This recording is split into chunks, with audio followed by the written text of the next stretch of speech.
உன் விண்ணப்பத்தை கேட்டேன், உன் கண்ணீரைக் கண்டேன். ஏசாயா அதிகாரம் 38 வசனம் 5.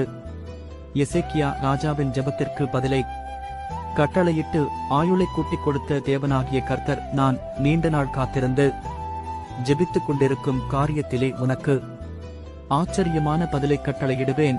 உன் கண்ணீர் ஆனந்த களிப்பாய் மாறும். உன் எதிர்காலம் கர்த்தர் கரத்தில் இருக்கிறது. உன்னை குறித்து கர்த்தர் ஒரு நோக்கம் வைத்திருக்கிறார். நிச்சயம் நிறைவேற்றுவார். பொறுமையாய் காத்திரு, பொறுமையாய் காத்திரு.